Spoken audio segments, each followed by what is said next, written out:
again, real talk with our community. This is the Impact Movement. We're going every other week now. And again, tonight, I got a co-host again. She's back. Michaela Powell. Show her some love, people. Clap, clap, clap. Show it up, show it up, show it up. She's from LSU. And tonight, we're going to talk to our partners. We have one of our dear partners. It seems like years, but it's only the last 3 years. The Allender Center is with us of the Seattle School. And that's important. The Allender Center is a center within the Seattle School of Theology and Psychology. And so my friend Michaela here, my co-host, is going to introduce the first two guests who's coming on to be with us. All right, so with us, our first guest is Rachael Clinton Chen from Oklahoma and currently residing in Philadelphia with her husband and two stepsons. She received her bachelor's at Oklahoma Baptist and a Master of Divinity from the Seattle School of Theology and Psychology, and is the current director of teaching and care for the Allender School. And then next we have Jen Oyama Murphy, and she is currently the manager of leadership development at the Allender Center. She received her bachelor's in English at Yale University and seeks to engage those who have felt oppressed and marginalized. Excellent. And so now joining us is the president of the Seattle School of Theology, and he's our first return guest, Derek McNeil. Bring on the president. There he is. And then we have the founder of the school and the founder of the Allender Center. He's an interesting guy. I think he's on an island somewhere in Washington. Dan Allender is going to join us as well. There he is. So we want to say grateful for having all you guys. This is maybe our third, fourth installment about trauma and resilience. We've been talking about trauma. We have Wendell on. We had Linda the last time with Michaela and I. Do us a favor tonight if you can. And Rachel, just describe what is trauma, if you can give us a definition to work with. Ooh. Well, I'll do my best and then let anybody else jump in and add to it. Because I think it's important to define it well, because it's a word that's used a lot. And I typically go with like a very simple definition for like big T trauma, just that it's an experience of the threat of annihilation. So again, it doesn't have to be, it's the threat of annihilation, but also the experience of annihilation. And I think it's really important to name that it is beyond personal. We have personal experiences of trauma, but it can be historical, intergenerational, and personal. So there's this reality of it being like something that extends far beyond us, that we're connected to in our communities, but also have our own personal experiences. So it can be really compounding as well. Okay. And I would like to ask Jen and Derek to describe how trauma affects our ethnic groups. I'm Jen. I'm gonna let you go first. Tackle that first. I think there are actually a lot of Asian countries that don't, and cultures that don't even have a word for trauma, because I think, at least for my culture, I'm Japanese American. We don't. So for me, trauma is something that we experience that is so like too much for our bodies, too much for our systems to handle, too much for our minds to handle, too much for our hearts to handle. And so much of my culture is built on our capacity to absorb and handle a lot. And so we don't sometimes even have a word for trauma because the expectation is that we are going to be able to metabolize it, work through it, do whatever kind of we need to do to get beyond it. And so it's kind of this category that we read about or is kind of out there for other people and is not something I think within the Asian community that we have language for. And if we don't have language for it, then we don't know what to do with it. And so, I would say we don't know what to do with trauma because we don't really understand it and don't let ourselves experience it, and so then don't really get healing from it. Mm-hmm. Wow. I'm going to piggyback on that because I think as adding to the definition of kind of when your systems are overwhelmed and you're not able to adapt and respond. And I think, just personal story, as an African American, I probably was also not allowed to think of myself as having trauma. And that in some ways it is expected for us to live through a lot and to keep going. There's a term now that's emerging called weathering, and this notion of you're expected to weather the storm. But I think as we think about it now, for instance, the disproportionate death of African Americans in COVID-19 is a statement of how weathering is sufficient in the moment, but deteriorates your body over time. And so I think it has been the issue of cultural coping is what you're raising, Michaela. And I think for each group, the ways they conceptualize trauma or the way they conceptualize being overwhelmed, or they're told they can't be overwhelmed, they have to keep working through it, has shaped some of the coping strategies and styles of different cultural groups. Wow. So, and we should say to our audience that we're not just talking about a sweeping conversation of trauma as just a generalized reality. We're talking about trauma as it relates to the issues we're facing today. The trauma of COVID-19, but especially the trauma of racism that we're experiencing in our country. And so if we tapped into this idea of what Rachel said about annihilation, about a memory, about his personal, I want to talk to Dan now, because that gives me the impression that trauma can only be something that the oppressed experiences. Is that true? Or is it possible for the majority to experience trauma as well? Well, if we think that trauma is a common reality to that sense of annihilation, and it doesn't mean that trauma has to be based on fact, it can actually be based on perception. So the fact is, trauma always involves some degree of shame. And I think particularly for white privilege, there's always the sense that there is a harm that as a white man, I don't suffer in the same way that my President Derek experiences. So already that sense of difference creates isolation, but it also creates a sense of shame. And wherever there's shame, there's always going to be a propensity to blame shift, to find somebody to scapegoat. So the moment we feel shame, we want somebody to be at blame for that. And yet it doesn't help, because the blame actually creates more damage. So those who perpetrate any form of harm against others will eventually, by virtue of being made in the image of God, experience some degree of that shame. How we handle that shame, when we blame shift and scapegoat, we create even more of an enemy, and therefore more sense of fear. So the two things that I would bring here is, when you have shame, you want to blame.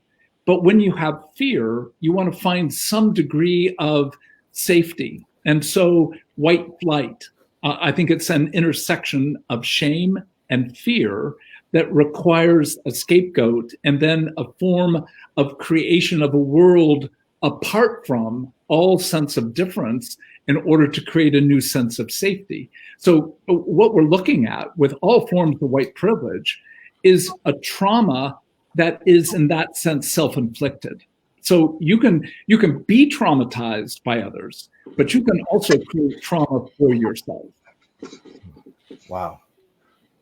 Michaela, I want to just ask a secondary question to Jen, because he introduced trauma and shame together. Can you help me understand, Jen, when you hear him saying that shame is attached to trauma, and shame is a button in the Asian American community? What happens to you in your thought process? Do you connect with it, or is there a contrast with that? Well, like as Dan was talking about both shame and fear, I feel like I have both those things residing in my body most of the time. So especially right now, in the midst of COVID, in the midst of all the racial injustice being seen and named, I feel like I'm both the oppressed and the oppressor. Right, so I have the shame around being the oppressor and the ways that I've been complicit and have colluded with white privilege and white supremacy. And I also feel the fear of someone who can resonate with some of the experiences of Black Americans and Indigenous people and Latinx people. And like, so I'm holding both of those things in my body at the same time. And I don't do a very good job of naming either of them. I don't do a very good job of really owning and putting language, again, I think kind of going back to my culture of not really having adequate language to name what's happening for me in my body. And everything that I'm feeling and experiencing, I'm orienting myself in comparison to whiteness. Like how I am on the field of shame and fear, and whether or not it's okay for me to feel those things, I'm locating myself against whiteness. I'm comparing myself in terms of, do I have value? Am I at fault? Could I be doing something different? Do I belong? I'm using whiteness kind of as my standard, and like part of my work, I think, is to use Jesus as my standard, not even like my own people or somebody else, but it's how do I locate myself in my shame, in my fear around Jesus? And that's been a hard thing to do, a lot harder than I thought it was. Wow.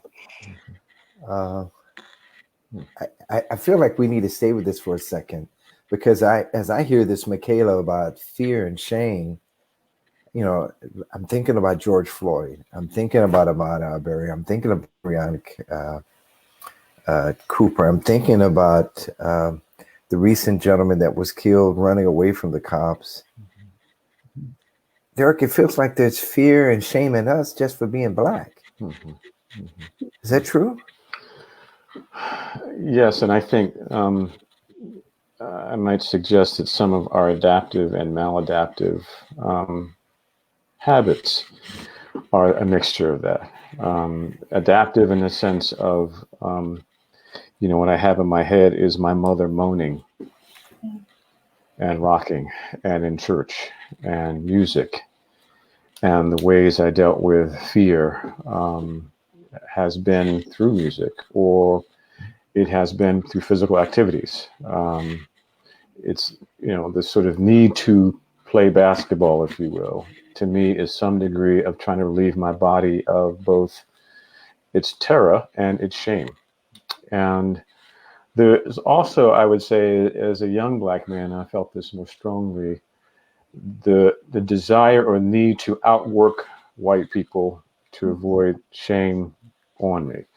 So I used to have a mentor who used to say to me, he gave a John Henry syndrome. And the story of John Henry is that John Henry would work against, and he would beat a machine, a steel driving machine, but then he at the end of winning would drop dead and die. And so the sense of my death is an attempt to avoid shame or the terror of fear, in some ways. So I think the coping, again, this is why there's sort of unique coping. I have been stopped by the police at times, and it's interesting how angry you get as opposed to frightened. It's actually a chance for my fear to turn into an action. And so we ask questions of why would you fight the police? Well, it's an interesting sort of rage that comes up when you feel like you've been stopped for no good reason. And sometimes it can be one that can cause your demise, or put you in a situation that's more at risk, even when it's for something that feels inane. So I think the complexity of this in terms of what our bodies are holding is quite challenging. And sometimes, as Jen said, we don't have words for it. It is very seldom that we allow Black folk the privilege of having trauma, if you will. I remember this when Michael Brown, it wasn't so much his death that got me, but his laying in the street for how many, 4 hours uncovered? Yeah, just blood everywhere. I couldn't think, is he not human?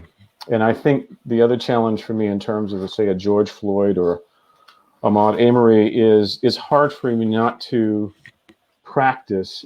Could I hold my breath if someone's held me against a car that long with their knee on my neck? And I find myself practicing, can I hold my arms behind my back and could I survive that? And so I find myself stretching, like, well, at some point, if I'm going to be arrested, can I breathe that way? So it's hard to separate in a mirror neuron sort of way that sort of terror and shame that I am that weak that you could do this to me. And I think that's what the anger towards police officer is. When I've certainly felt it as a younger person, is like, how dare you do this to me? And, you know, I can recall being frisked on a car, and it was like 3 blocks from my aunt's house. This is when I was living in Philadelphia. And I kept thinking, I don't want my aunt to drive around the corner and see me standing on this police car. Now, that's a strange thing to be thinking, but that speaks to the shame of that, the sort of powerlessness of that, the sort of don't have much choice of that. And I think some of my anger was an attempt to get away from the fear of that as well. So these are things that are complex as part of our coping. We don't think of them as coping, but they're part of our coping strategies that manage both the sense of trauma that expresses itself in shame and fear. Wow. Michaela, do you have a question?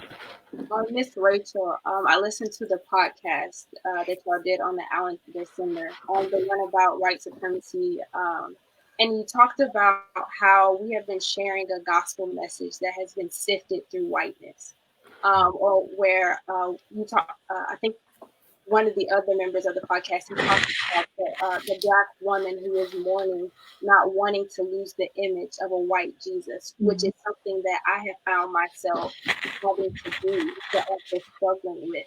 How would you say that trauma of receiving a white gospel that has been shared for many, many years, how do we begin to break that trauma, or to even break that gospel-centered message and replace it with the true gospel message? Wow. It's such a good question. You know, I'm thinking about, my husband and I were actually just talking about this at dinner like an hour ago. I'm thinking about Jen saying, like, I need to be more like Jesus. And I think when that, in some ways, like, I've been thinking a lot about how I need to be able to see. Like, there's something of Jesus saying, I come to give sight to the blind, that I think is very literal to literal blindness. And there's something about being able to see. But it's actually pretty horrifying to be questioning if you've ever actually encountered Jesus.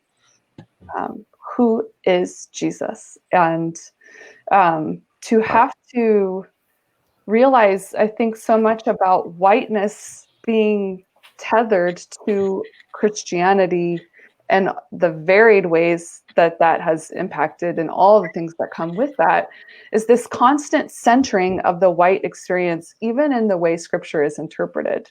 So to have to go back, and I would say specifically as a white person, there are a lot of texts that I'm reading very differently in this season of life. Like really having to see myself as the rich young ruler, and questioning, what does it look like for me to enter the kingdom of God? If Jesus is saying it's going to be harder for you to enter the kingdom of God than for a camel to go through the eye of a needle, and taking that really seriously. And again, the confusion, I think, the insidious reality that I think as a white person, the posture I need to have in this season, if I get in my body, is repentance, and to undergo grace. And to me, that has been, I will say, I think I have encountered the true Jesus in my interactions with Black and brown people who have extended forgiveness and grace to me that I feel is unearned. And I think that capacity to understand the gospel differently I think then to have to go back and I just don't know I don't know if anyone actually has a language to be in our bodies. I think that the very nature of evil is to want to dismember us, to disembody us. And I think part of the trauma is, part of the healing from trauma to me is encountering Jesus who has a body, and it's not a white body. It's not a white body at all. And what does that mean? What does that mean about the salvation that he's bringing? It's a start. I don't know if that's actually in any way like a comprehensive answer to your really good question. So let's build on this, and I want to go back to Dan now. Dan, this is where we're going to kind of pivot a little bit with a little bit more transparency. So the Impact Movement and the Allender Center, we're partners. We're growing partners. And the Seattle School, we're growing partners. So I think it might be important for you, Dan, to first take the question that Michaela presented to Rachel, but first talk about your own journey first. Because, you've been around, you have a history of dealing with trauma, and maybe even talk about your own epiphanies to help people realize that you're ramping in. This has not been something that you integrated over the last 30 years of your career, but this is a part of your journey now that God has introduced to you so that you can give hope for folk that they can get on this ramp too, or get on this road. Yeah, my work began almost 30 years ago doing work in the area of sexual abuse. And it's impossible to see the trauma of abuse without seeing the reality of fragmentation. I mean, that sense of something divided inside of yourself, divided from others, ultimately divided from God. So fragmentation has not been a new reality. A second reality is this sense of numbness. Something inside goes dead. I don't want to feel, I don't want to dream, I don't want to desire. And that third issue of isolation. So if I can use those three words, fragmentation, numbing, isolation, those are not new categories, but a number of our staff are people of color, and we worked well as we dealt with sexual harm, but more and more conversations came to me with regard to, are you aware of the reality, as Jen and others would say, how Asian women end up being eroticized, how African-American women end up being eroticized? This isn't just a specific event. This is actually a whole cultural phenomena. It may show itself in individual moments, but it's actually the very water that people live, breathe, swim, and breathe in. And so as I began to have conversations, I'll also say that, one that occurred about 4 years ago when you came to join us in the story workshop. I mean, you asked me some questions that left me absolutely staggered. I mean, one was, what about your own racial identity? And that was one of those realities of white privilege. I never thought about having a racial identity. But as you began to ask that question and how I saw trauma being lived out in a more systemic way, again, it's the heartbreak of being able to say, I didn't have to see it and I didn't want to see it. But being in that position of all of a sudden knowing this has been my life work to deal with trauma.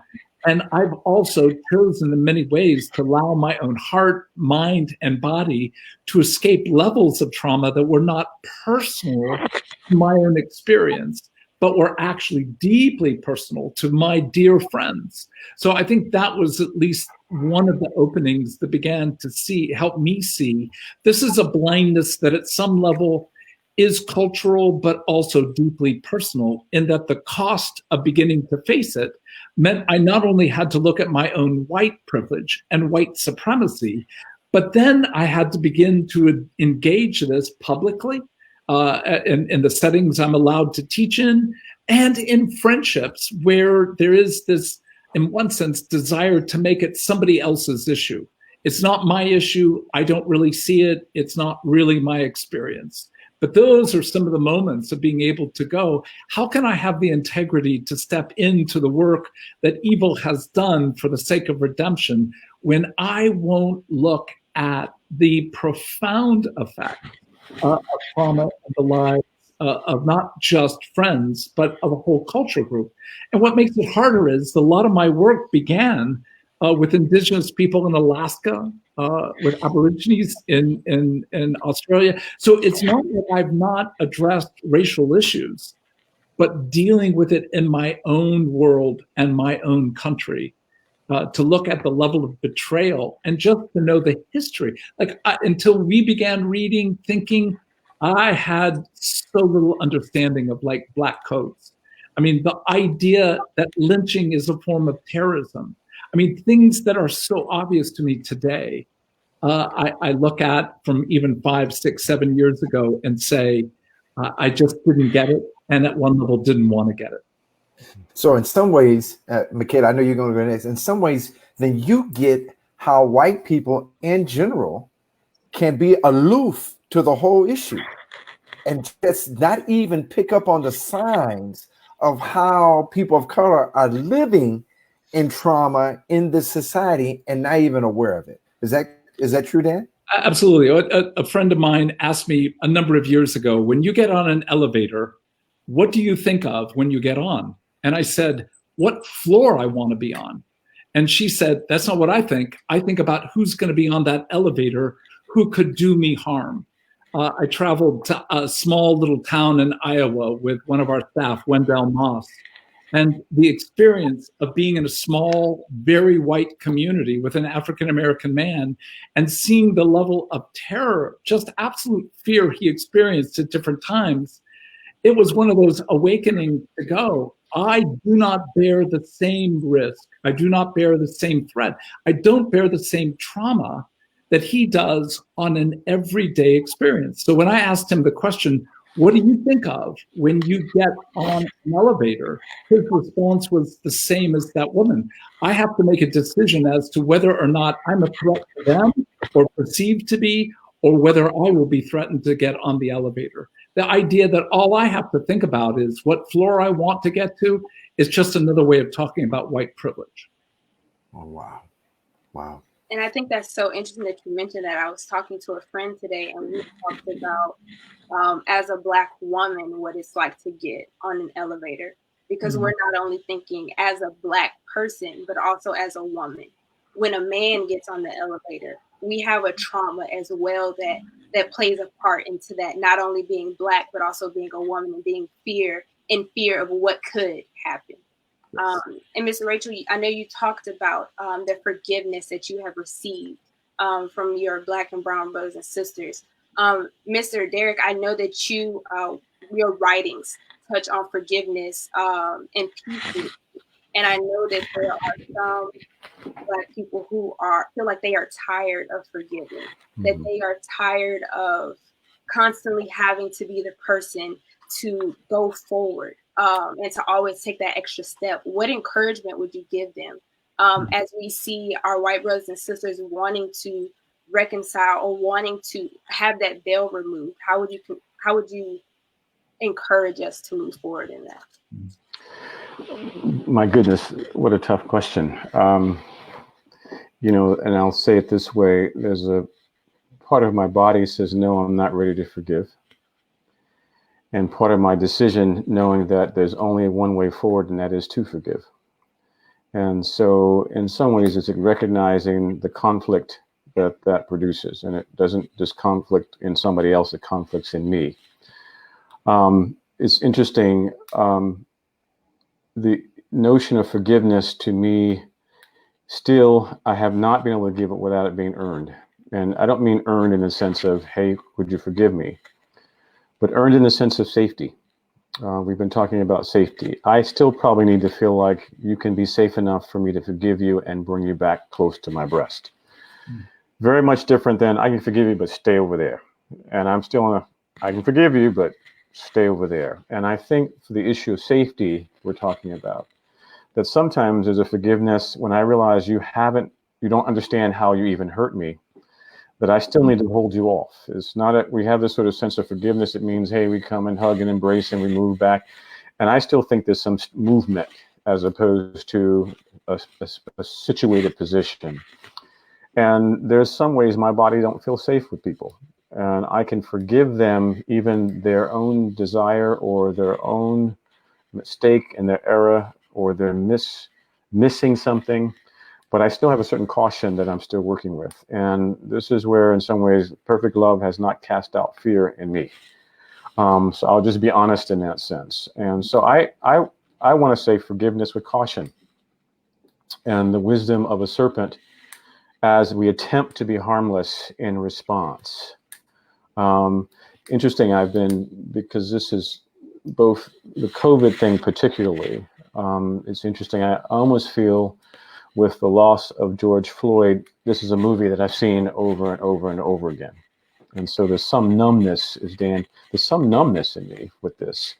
I want it to stop, but there's also some numbness. But the COVID thing pushed me into kind of going backwards and looking at stuff that I grew up with. And as a little boy, my mother and father would make me get on my knees and say Lord's Prayer. Every night, I couldn't get into bed before I would do that. And I found myself reading the Lord's Prayer to my staff as a way of me going back for some comfort. So this period has really made me feel quite unsafe. And I was feeling unsafe before George Floyd, but it's pushed me even further with COVID. But I looked at Matthew and read the text, and this goes back to speaking to Rachel's point about rereading the text. And as I read the Lord's Prayer, it doesn't have the last part of it that I've said all my life that I thought Jesus says. For thine is the power, kingdom, and glory. And I said, well, where is that part? That's supposed to be on there. I don't see that part on there. Well, that was an additive thing. That wasn't the words of Jesus. That was an ancient additive. But it's interesting, those power words were not there. Jesus didn't offer those power words. What Jesus goes into after he says, deliver us from evil or deliver us from the evil one, goes into and forgive those, because if you don't forgive, your Father in heaven will struggle to forgive you. Now, right after, avoid the evil one, please don't bring us into temptation and deliver us from evil. There's conversation about forgiveness. So forgiveness is essentially a part of surviving. It's a surviving text, not a kingdom has come in this moment text, which is how we pray it.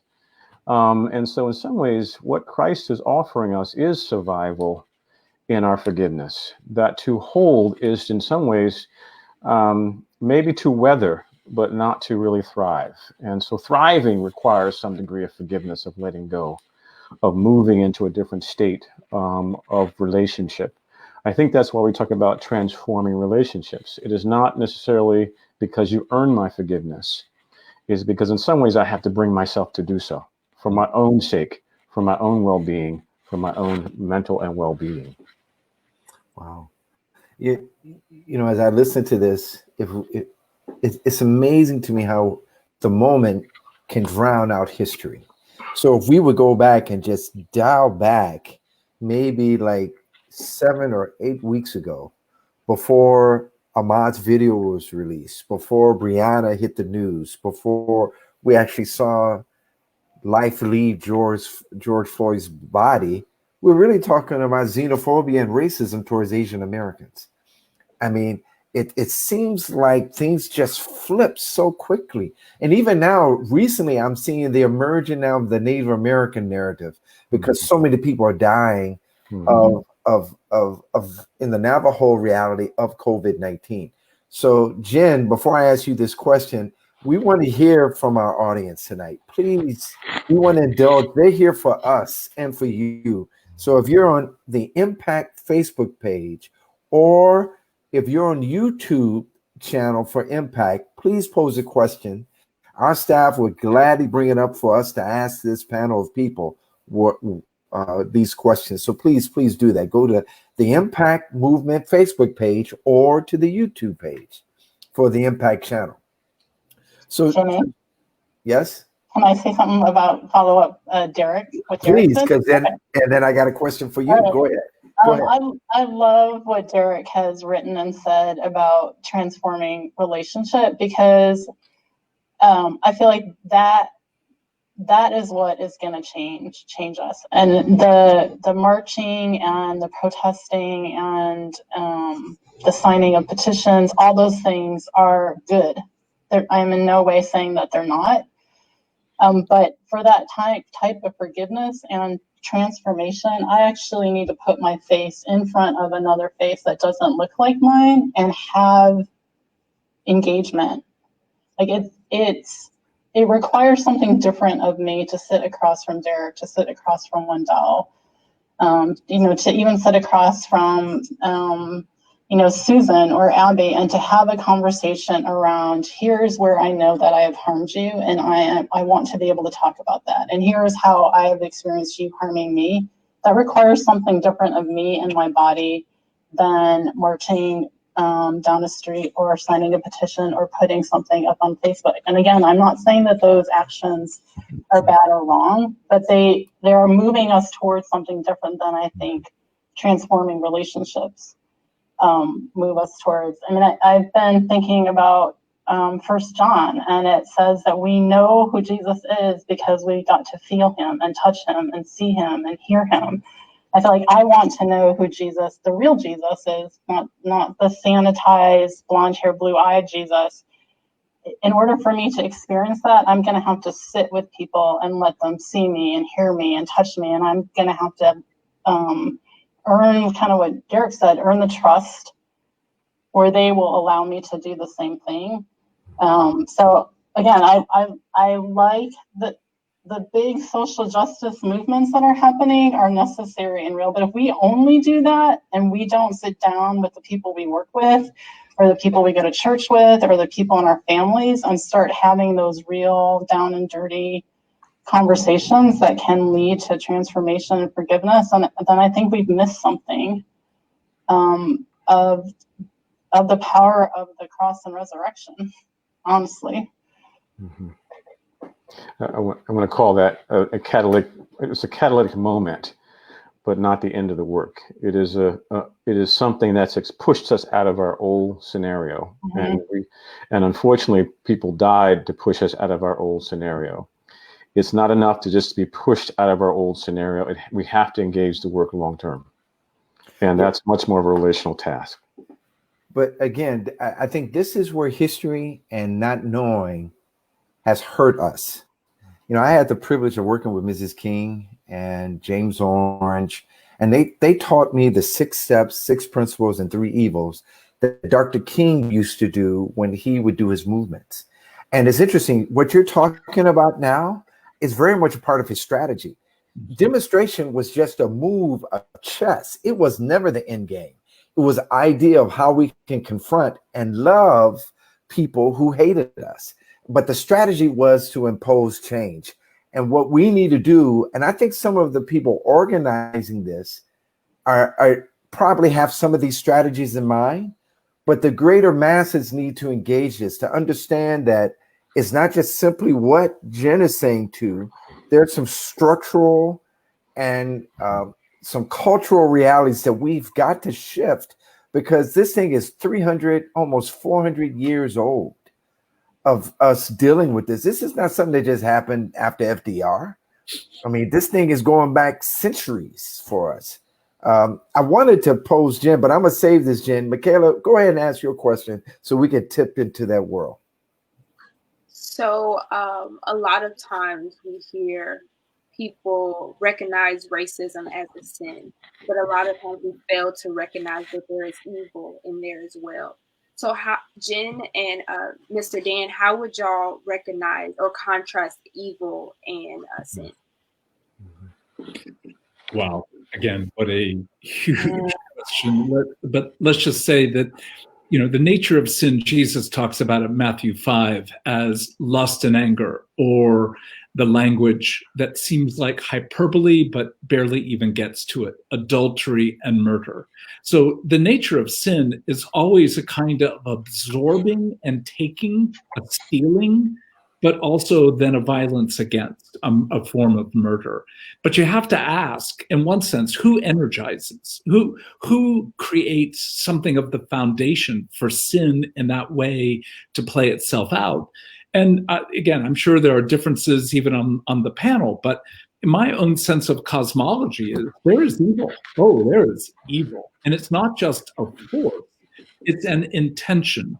I've never seen the kingdom of darkness, but whatever it is, it's committed ultimately to those words that I used before, fragmentation, where there is division. I mean, the very name of diabolos, or the devil, it means literally to divide, to create a division. And evil's word, its primary word, Satan, actually comes from what we understand the word to mean accusation or contempt.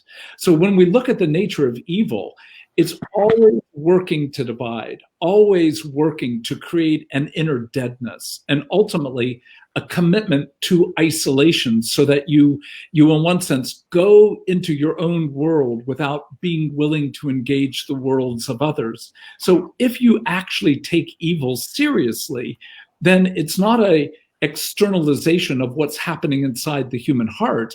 It's actually an acknowledgement that evil loves trauma, because it feasts on the effects of trauma.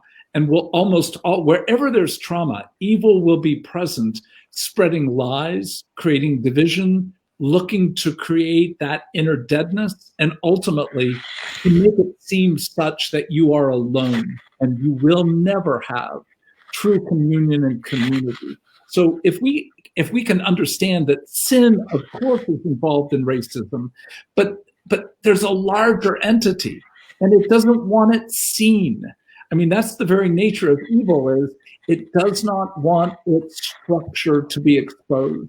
So the notion that evil is systemic ought to be one of the most obvious things, especially for white people, to acknowledge that it is actually working through systems in order to accomplish its ultimate purpose of division. Wow. Go ahead. You want to ask Rachel, not Jen. Go ahead, Michaela.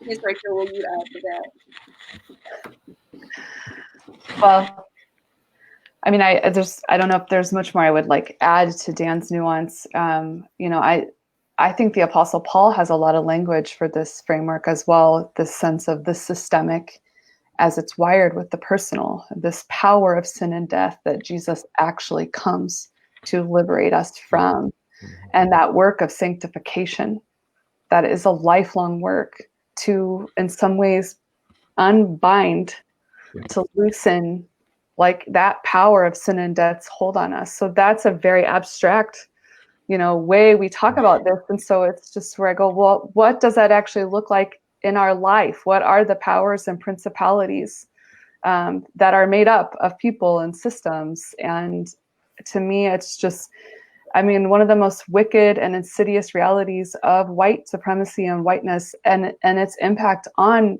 racism and racial injustice is that, for the most part, in the history of the United States of America, it was perpetrated from within the church, with God's name, using our sacred text. So it's where I go, oh, I also think evil loves to be a false light and a false God. And that to me is where I go, oh yeah, I need Jesus. I actually need to see with clear eyes what we're up against, because I think we're up against something that requires sobriety and like entering with a sense of, we need the Holy Spirit, and not in a cheap way, not in a, I think when I use the word forgiveness, I don't get to nuance the framework I have for that in my work with survivors. And so I think it will take everything we have, and it is a matter of life and death. So, and it is sin. So it doesn't let us off the hook, because these systems, we take them in, we participate with them, and that doesn't have to be the final. That's not the end of the story. It's not our only option. But wow, when I hear you, my youngest son's favorite movie was The Usual Suspects. And the one thing, as I hear you, I think of Kaiser Soze. This whole idea that the greatest trick the devil ever did was to get people to not believe he exists. And what you're trying to help us to realize that evil is not a fiction, it's not something trapped in a novel, but it's really active in our world, at play, to disorientate us, to create this inner deadness within us. So we got our first question right now from the audience. Kate, you want to go ahead? This is from Mary Balote, I think her name. Is that right? Did I say it Balote or Balote? Let's see. You want me to ask? Go ahead, Michaela. Oh, and it says, how do I ask to talk about how I have harmed without making it about me? Oh. Derek and Jen, y'all want to take a stab at that one? I'm going to pass. All right, Jen. Yeah. I mean, I think that is a hard, really hard question and a hard dynamic.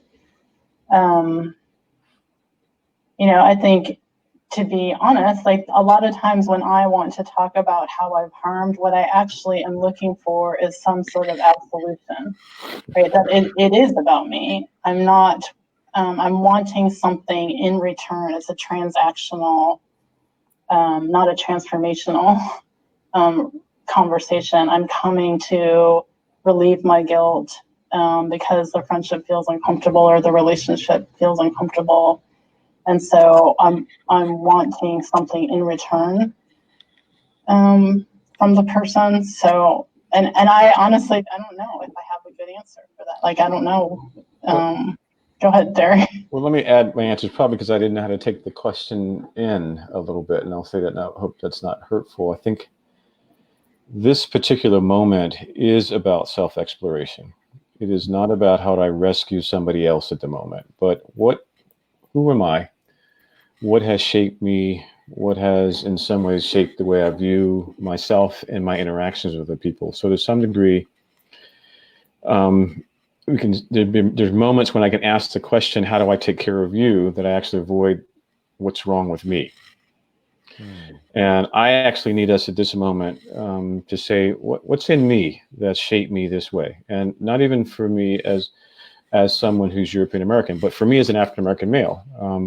I have a friend who I said to him a couple of weeks ago, we need to consider as African Americans that there might be some place in the world that might value us more than the United States, and consider going there and living in those places and serving in those places, because it would at least break us of the mental attitude or the mental thought that the only place that really wants me and I can go is here. And I was raised with that frame, that the only people who really I can serve are Black people in this country, in my neighborhood. And so I think this is a moment for all of us to ask the question, God, who are we? And who am I? And how have I perpetrated whatever I've perpetrated? And not make it fully, and this is going to sound contradictory to some of the things we said earlier, not necessarily make it fully about how I take care and not harm the other person, but what am I doing to perpetuate shame and fear inside of my body? What's happening inside my body, and how am I reacting? And I think sometimes I've experienced people of the dominant culture not knowing what to do. And so it then gets focused on people of color, particularly African. I've had so many people ask me how I'm doing. I actually think I'm doing better than most people. But it's a projective. I'm in conflict because I've not seen this sort of thing before. I don't know what to do with myself and my good. God, do you hate me because of it? No, I don't. But I need you to do your work. And your work right now is exploring what's happening inside of me.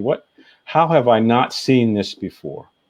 How has it been a blind spot for me? Whoever you are or whomever you are. So I think it's a challenging question for me, because I don't know how to not make it about me or ask you to make it about you at this moment. So I know that in the partnership for the Allender Center and Mr. Jimmy, you actually gave them Rachel and Dan homework before you decided to come into partnership, and you said, I want to see if you're going to do the work. Just to attach to what Mr. Derek was saying, like you have to be willing to do the work before coming to me or coming to anyone else to ask the questions. Because if you're not if I don't see that you're putting in an effort and you just want to just kind of have pity on you versus doing the work yourself, I think there's a part that you have to play before going, which I saw between the beginning of the partnership. Oh, so she's paying attention to our conversations. I want you to know that. And it just came out, Rachel. This is your fault. Now, was that a question towards me or was that a question towards them, Michaela? I would say, Mr. Jimmy, let's hear from you. Well, you know, it's funny as I listened to this question, but I listened to Derek's answer about doing the work. If I've not learned anything about being around him these last few years, is that that's one of his mantras, that I'm not going to do your work for you. And I think in terms of this issue, we need a lot of people to do a lot of work. And I think my fear is my anxiety. And over these last few days, people kept telling me, oh man, did you hear this sermon the other day? Did you hear this person say that? Well, again, that's not you doing your work. That's someone expressing their ideas of their work. And I don't think this evil that we're facing now, that's close to 400 years, it requires all hands on deck. And it requires not just white people, it requires Asian, Latino, Black, and brown. And in fact, in my conversations, Michaela, to a lot of people of color, I say we're equally at fault for white supremacy as much as white people, because we stay in silos, we don't talk to each other, we don't build coalition. And so white people come to us thinking they know more about our communities than we know about each other. And we could do a better job if we did some work for me to understand the Asian community. If we did some work as Black people to understand our Latino community, if we did some work to understand our Native situation, our coalition can help spread the responsibility and dilute the pressures that we're in. But again, it requires everybody to do work. And so that means you can't just get someone else to read a book for you. You've got to go read it. You've got to go see that movie. You've got to go see that artwork. And that's something we need to take. Yeah, we could take another question right now. We have another question from our audience. Please come on by. All right, let's see. I'll read this one. This is Albert Wang. I love this one. Oh, this is going to be beautiful. How do we decolonize the field of mental health counseling? How can we include more Black and brown voices when the white ones are so much louder? Wow. Rachel, you want to start? And then you can loft the ball up to Dan so he can hit it. Leave that question on the board too. You want me to start? I want you to start and loft it to Dan, because Dan, you know, his name is the Allender Center, so I want you to loft it to him. Well, I mean, first of all, I just want to name, I'm not a therapist, so. Okay.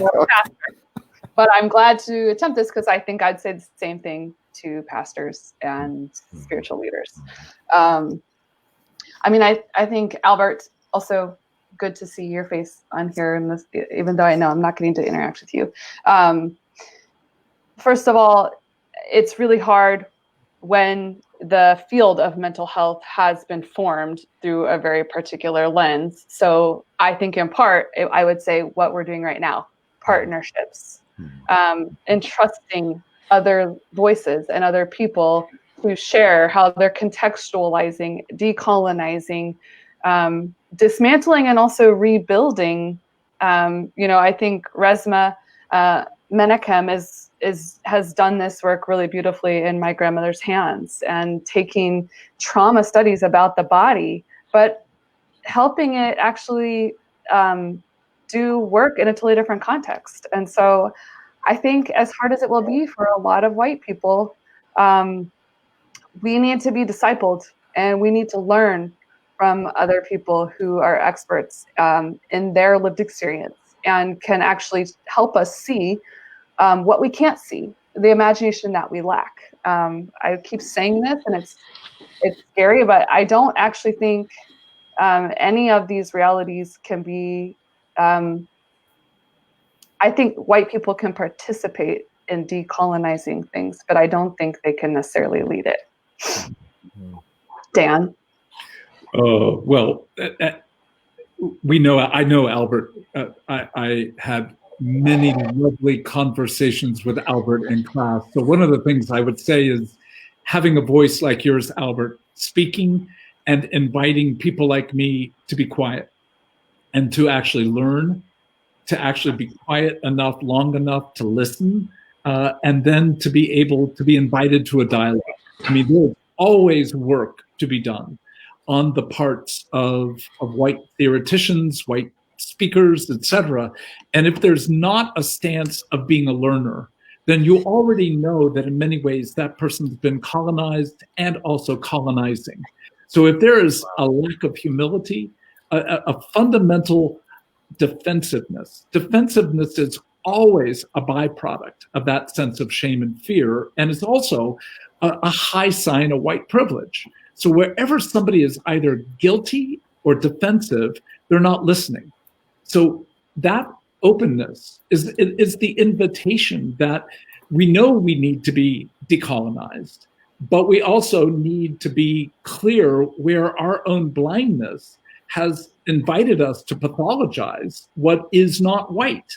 And once we begin to actually name, no, actually, that's a form of pathology, to be assuming you have both the knowledge and power and wisdom to be able to be an assessor and a judge of others. That's the ultimate form of arrogance. So I would say decolonization is actually decolonizing arrogance. And in that process, inviting to humility and actually to a dialogue, to a kind of mutuality that can't exist. If I'm the expert, I know you need to listen. Michaela, let me follow up with Derek and Jen too. Go ahead, because you have aspirations. I want to fool with the language a little bit in terms of color versus culture. Okay. So brown bodies, black bodies don't necessarily decolonize something, particularly when the colonization is internalized. And so the issue of decolonization is really a way of thinking differently about what it means to be human, or at least thinking in addition to. I'll give an example. If I said to you, how do we decolonize classical music? You would say, what? I don't think it's possible to decolonize counseling from its origins, if you will. But I think you can add to that. I've seen artists who will play both classic and jazz in the same sort of music piece. Mm.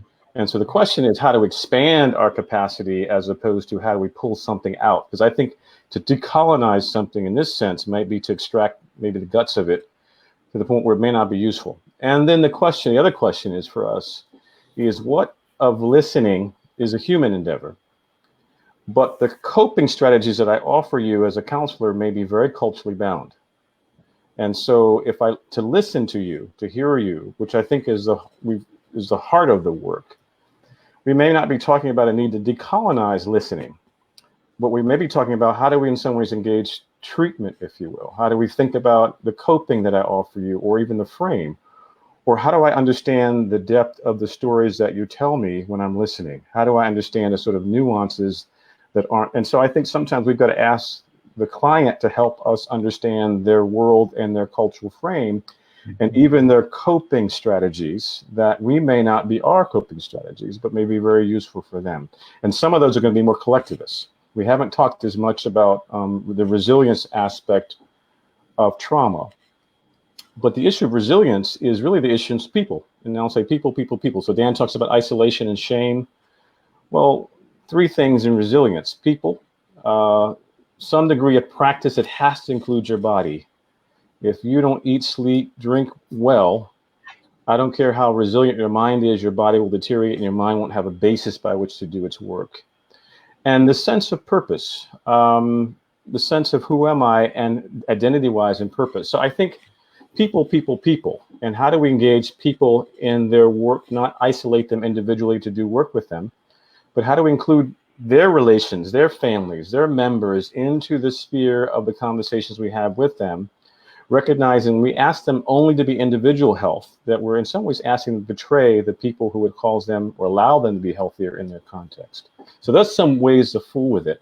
But I think we've got to be careful when we talk about brown, white, Black bodies as if inherent within them is the cultural stuff that we need to alter a white supremacy. And we're still talking about culture, not people's skin melanin. Well, and if we're really honest in the dialogue, I'm in the process of decolonization as a way of life now, because it's all in me right now. It was nurtured, especially my Christian formation. Even though I came out of a Black church, something happened to me to disengage with that part or repress that with the idea the other was greater. And so I'm renegotiating this. So the idea of decolonization is a process. That's what you're saying, Derek. It's not just because someone is brown or black or yellow or red doesn't mean that they've been decolonized just looking at the outward casing. We've got to have that outward casing and look inside and let them extract that out so we can see that there's some difference, not just by the casing. Now, I want to tap into this, and I know we're almost at 9 o'clock, but we got a couple more questions we got to ask.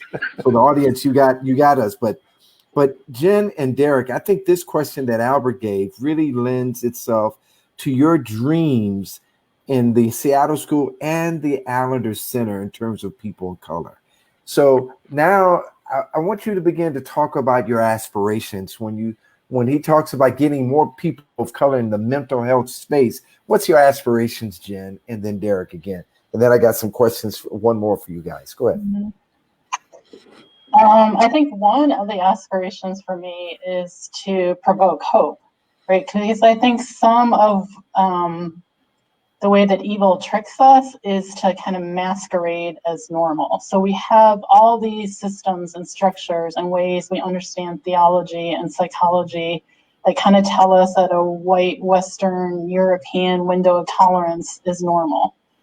And so we kind of, or a therapist, a good therapist looks like this white, male, educated person and the way that they practice, and that's normal. And so there's not a lot of imagination. There wasn't a lot of imagination, I think, for me in the mental health field, or even in the ministry field, or even at the Allender Center when I first came. And it wasn't until I saw Susan Kim get up in front of the room and start talking about what it meant for her to be a counselor and for her to work at the Allender Center specifically with her face and her body and her story, that I started to have an imagination for, oh, this may actually be possible for me, and it's not going to look in what I thought was normal.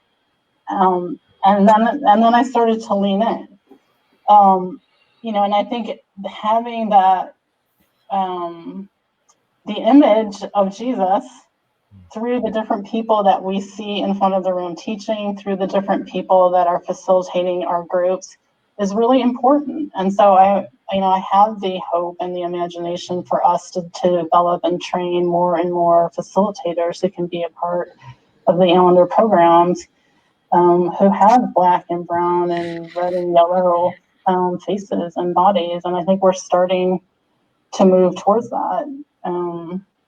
And I'm hopeful about it, but it's hard. It's hard work. It's hard, dangerous, scary work.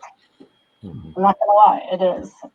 So there's a cost for people to come and put themselves, in a room where it's probably going to be 80-90% majority, and for them to go through the work of looking at their story and decolonizing or learning something in a group where you may feel unsafe. I mean, that's asking a lot of people. So I think part of my imagination too is, how do we as an organization start to tackle not just some of our personal places of growth, but also those systems and structures that have felt so normal to us, that may be kind of agents of white supremacy, that actually hold elements of evil that we want to say no to. Wow. What's your aspiration, Derek? You talk about it often, about your love for your people. I mean, you say it with passion in your heart. What's your dream as president of the Seattle School of how you can address Albert's question too in a different way. It's interesting. I have to back away a little bit from the role of president because it is personal to me. And what my personal desire is, particularly for African Americans, is that we recognize that it has been a traumatizing experience to various degrees, personal and corporate, and that we begin to develop the resilience with that understanding. That we train people who are actually able to recognize what a trauma response is and how we get cued, not only about personal or sexual abuse or other sorts of traumas that personally have happened to us in our families, in our family tree, if you will, but also corporate, and that there be places that, this is not even a degree for me as much as training and an understanding of the impact of what it's meant for us to live in this context. I think, again, when I use the language of weathering, I was taught to weather. And even what Jen mentioned, you keep going, you don't stop. But the toll on our bodies and the toll on our spirits and the sort of self-hatred actually that arises from that, I want us healed from. And so I am wounded when, I see a man and another man of a different race callously holds his knee on a man's neck. That's wounding to me because I can see myself with that knee on my neck. I can't get that image out of my mind because that's me on the ground. I can see me. But I'm also deeply concerned about the other sort of maladaptive pieces that come out of a trauma experience that plague our community. And this may be very insiderness of me in terms of community, but I want our community healed, or have healing resources that recognize that we're not just simply facing racism, we're also facing a certain internalized colonialization that we have to engage, a colonialized shame, if you will, a wound, a hurt that should be validated. It hurts us. My God, we're not so thick-skinned. I used to fantasy that Black people have thicker skin. We are not so immune to the pain of this that we don't need healing, and that somebody recognizes that we've been hurt and can respond to that pain. And so that's my desire. And it's much more, I can't even say it's in my role as president, because quite frankly, when I go to the grave, I'll be concerned about this. And it's not about a role for me. It's as much about a sense of purpose and calling. Michaela, they're going to give us a question in a minute, but I want to talk about why this partnership means so much to me.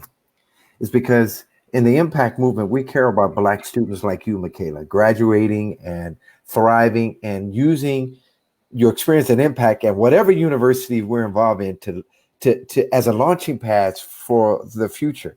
But I recognize this, Michaela, that in the impact movement, we're not a lot of skilled people in understanding trauma.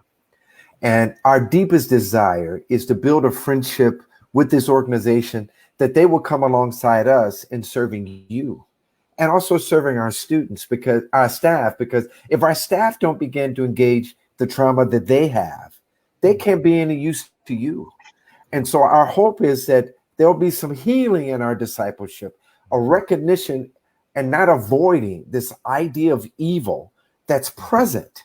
And when I came into this job, I was watching so many Black students who were engaged in seeing these people who looked like their aunts and uncles killed in the public square, and no one talked to them about it because they gave the idea that Jesus didn't care about this. It was really he cared more about names in heaven than he did about the bodies on this earth.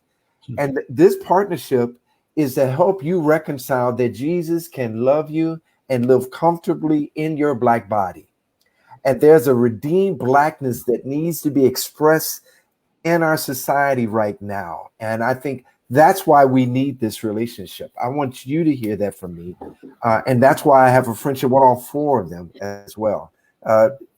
Here's another question coming up real quick. Michaela, you can land on it. Peter Vander Galian says, I am a Kenyan-born man adopted into a white conservative church community. How do I share my thoughts and trauma with white family members who try to use data and deflection to diminish my experiences? How do I foster relationship when they are unwilling to deeply listen, to sit with my experience when they can't accept it's different from their own? Oh, wow. That's good. That's very good. Mr. Dan, would you like to? I'm honored to at least begin to say it's heartbreaking to hear that. Just heartbreaking, but also enraging. It's almost as if many of my white, strong, believing evangelical friends, we know that we struggle with sin personally, but somehow Christian nationalism, a kind of assumption that the structures of our society are without sin, that actually they don't bear the reality of the fall. And you want to say, is it humanly possible to think that the conglomerate, the accretion of individuals into a larger culture and system, will not have the effects of lust and anger, adultery and murder? So in part, I think, again, it's not what I'm saying is something to go and be done. I'm sure he's already done this. The heartbreak is just inviting people to look at a structure that they have to defend as if the kingdom of America is exactly the same as the kingdom of God. I mean, that's heresy.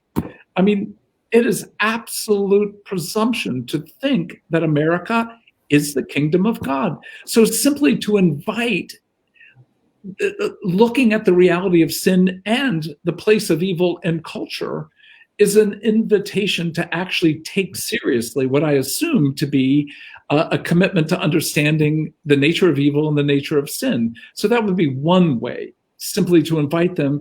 Do you think America is innocent?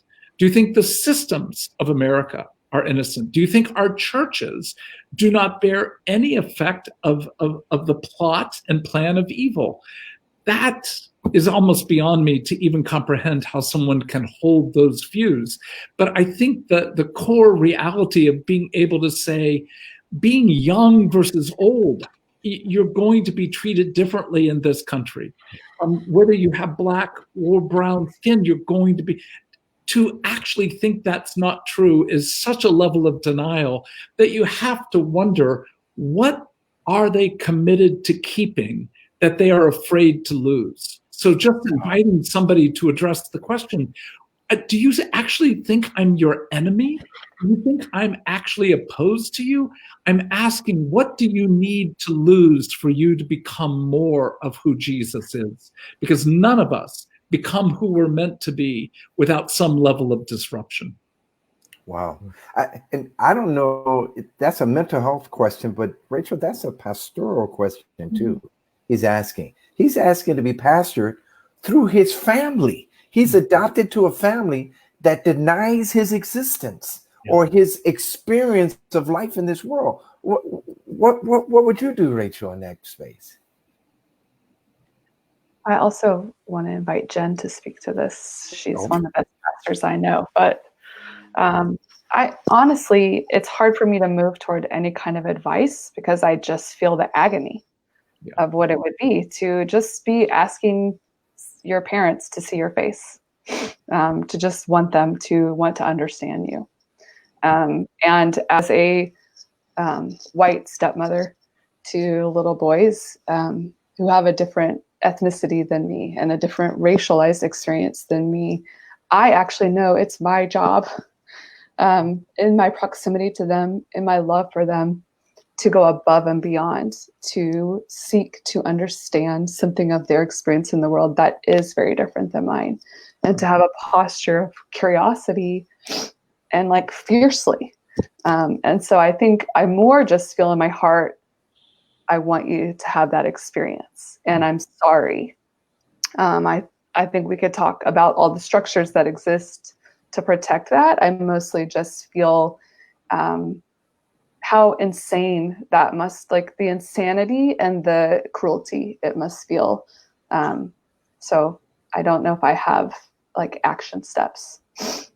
All right, Jen, do you want to dive into? And I don't have really action steps either. I think the first thing that welled up in me was a protectiveness of him. Like there's a part of me that doesn't want him to go and put himself in front of such harm. And so I I don't know. I feel like I don't have really good advice. I think I feel that sense of grief and loss, and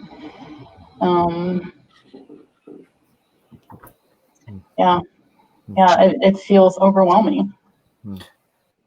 I mean, I'm thinking about it as a Black man, Derek, and it's a different type of tension. See, it's one thing, we get to go home to our Black families, that one safety where we can live in our colloquialisms, we can have food that is relative to us.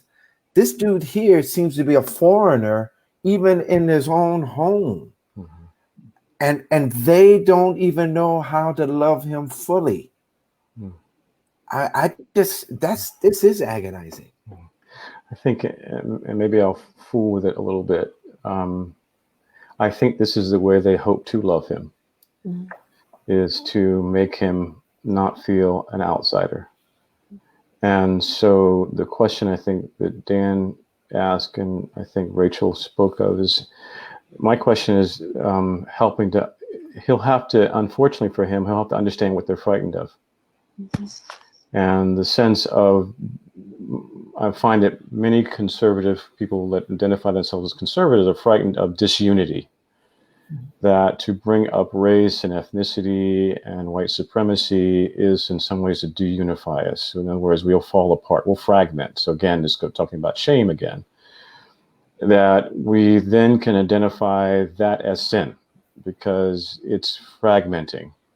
And as opposed to, he had a distinct different experience where he's having the way people respond to his brown body. They're not recognizing that their bodies have privilege in a way his brown body does not. And that's the pain, is with his body knows something different, and they're not able to accept that because they may be frightened that it may speak of that he's different, or that suggests he's not able to be with them. But I think we've got to understand and not demonize as quickly what people are frightened of.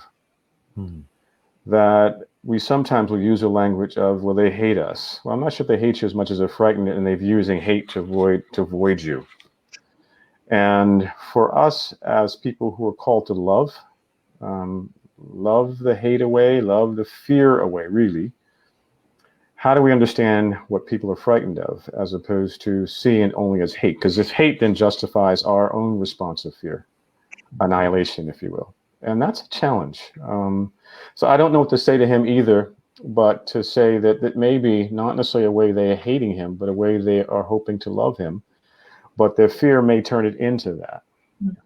It may, as a result, be more wounding than they would hope. Wow. You know, I search from scripture all the time to find hope for our existence. And when I came across this passage from this wise man in Ecclesiastes, I said, wow, if that's not our life. And if I can read it right now, if we can have it up front. It's Ecclesiastes chapter 4, 1-3. Again, I saw all the oppressions that are done under the sun, and behold, the tears of the oppressed, and they had no one to comfort them. On the side of their oppressors, there was power, and there was no one to comfort them. And I thought the dead who are already dead more fortunate than the living who are still alive. But better than both is he who has not yet been and has not been born and has not seen the evil deeds that are done under the sun. And I think that's our trouble as oppressed and oppressed people. And maybe our best place is never to have been born than to live through it and to die. We got another question. We're going to go a little bit longer because our audience are pretty hype and I'm getting all kinds of texts. Michaela, you want to jump in? From Corinne Vance. Empathy. What would empathy look like in dialogue between a white person and a person of color? It feels like it would be arrogant for me to think I could understand what it means to be a Black person who is scared to drive at night because she is afraid she would be pulled over. Mr. Jimmy, I want to hand that over to you. You would hand me over to pick somebody, or you want me to ask that question? I want you to answer that question. Oh wow! Well, let me look at it. I like when she's in charge. I can see the panel. The panel is having a lot of entertainment these days. I think empathy. I think it's something to be practiced. It's not a skill that one just all of a sudden gets. And so, for instance, for myself as a man, I try to be empathetic and understanding what I put my wife through and how women feel around me. And so it's not something that I've gotten worse at. I continue to practice at it. And empathy requires knowledge. Empathy requires study. Empathy requires patience. Empathy requires humility to admit you don't know what's going on. And I think that's what people of color are wanting from white people. They want to know that your curiosity will not just be a cognitive engagement, but a visceral information that you can use and inform your body of what your body and other bodies are doing to us. You know, the image I saw the other day, I think it was in New York City or maybe DC, but there were a group of white nationalists that were engaging the protesters, and they got into a scuffle. And one of the white nationalists was beaten pretty badly. And what the whole story was about is how one of the black men picked up that white nationalist over his shoulder to carry him off to receive health care. And I said, now that should inform people that black people are not enraged that they want to retaliate. They want you to see us as fully human. And that's what empathy is doing. It's beginning to see us as human. You know, I keep thinking in my mind, there's one phrase that people think prophetically that we want to actually create something new that's never been formed, when actually what we want to do, a good prophet wants to bring what we've never experienced that was already formed. It's not something new. It's because God already had this order.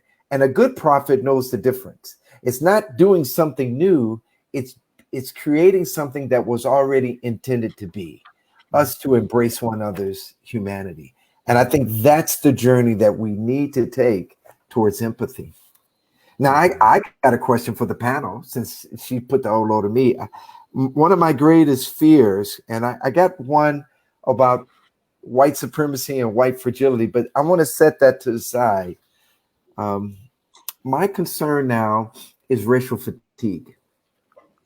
Right now, people are engaged, but you know, we've been dealing with this issue, both Native and Asian and Black and Latino, for hundreds of years.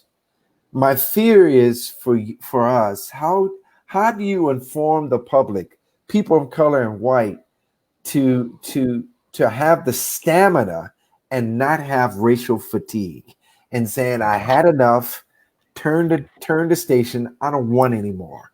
I want to go see something different at the theater. I want to read something else in the news. I'm tired of racial fatigue. What would you encourage this audience to do to get through that?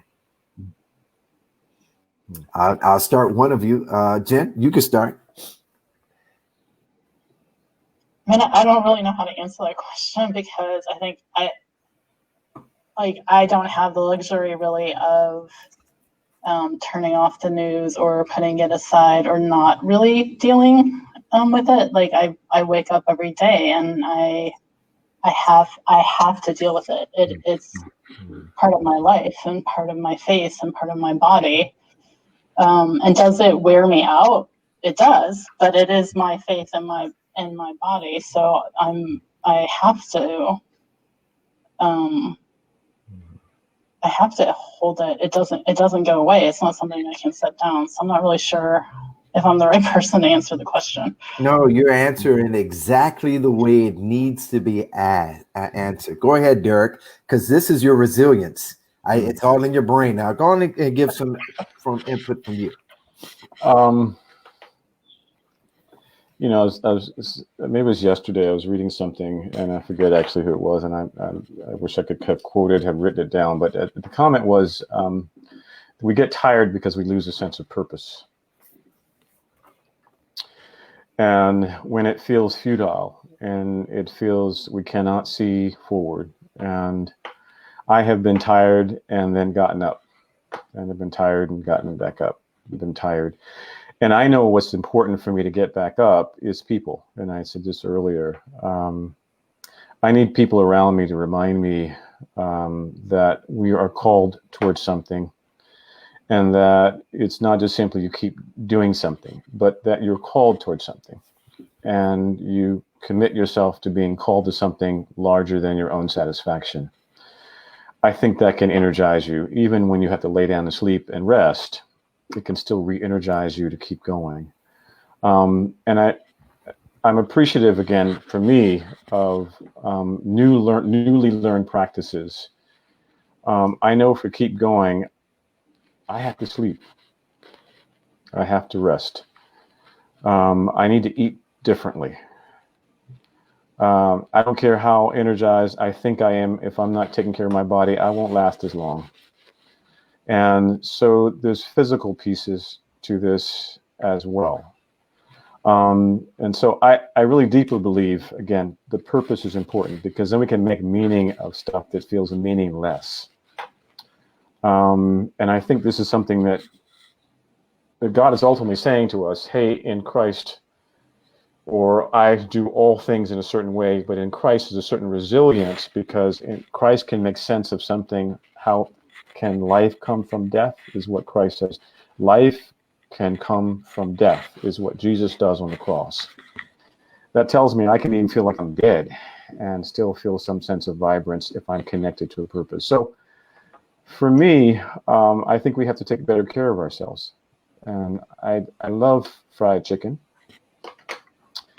And I love I'm macaroni and cheese. I'm just dabbling, I'm messing with people now. But I do feel like we have to take care of our bodies as much as in some ways we sing to our souls. And so it also means holding a tune in our heart, calling on people who have gone before us, who have lived through more than we have lived through. And so there's a number of things I think we have to engage that may take us out of cultural habits that are as much about comfort, and they have to increasingly be more about resilience. And so, Rachael and Dan, so in some ways, listening to both Jen and Derek, it's not only stewardship of our bodies, but realize that, you know, we do get tired, but we don't get a chance, even in being fatigued, of not being engaged. So it then implies the idea that white people can get racial fatigue, and they can say, that's it. I want to go back to my life, and I don't want to engage that. And for you, Rachael and Dan, how do you encourage white people, even after the news is over? Because I hate to say it, the brother that was just shot this past weekend in Atlanta is not the last one. The body that they just found in LA hanging from a tree is not the last one. How do you encourage them to go on with us? Because I know that's what Derek and Jen said. We want y'all to come with us. We don't want to keep going, and you left us because you were too tired. So what would you say, Rachael and Dan? Well, I first just want to name that this is a place that's really grievous for me in my own journey, like my lack of resilience, my lack of stamina. And to me, this just becomes a question of like, am I compelled by love or not? Do I love or not? Am I willing to be saved or not? And I think in the same way, like all the things Derek's saying, like I need people. And what's hard about that is most of the people who have something to teach me about resilience sometimes need a break from me. So I've got to find community who says, I've fixed my eyes on Jesus and I'm not looking back. And I think that's important. And I, you know, I'm reading a lot about how, like, as white people, we've got to build culture around this dismantling process, this, what it means to love differently. And that's pioneering work. And we have a lot of people to learn from. And so there's education, there's learning, there's being in relationship with people. And I also think there's taking care of your body, because part of why we as white people get fatigue is because we have trauma we need to deal with in our bodies around being perpetrators. And when Dan's mentioning shame and fear, we have to get in our bodies because those things are in us. And being in denial that they exist is not going to bring liberty, and it's not going to bring safety. We will not be safe people if we stay in denial. So we actually, it's not indulge. I don't think it's the same as like checking out and numbing, but there also has to be like, you have to be faithful in the small things to be faithful in the big things. And so there have to be practices that are cultivated to stay present, to love well, and to heal, and to keep growing and to keep moving. The only thing I would add is Derek's remark, people, people, people. And in other words, if this is our amygdala responds with fear and shame.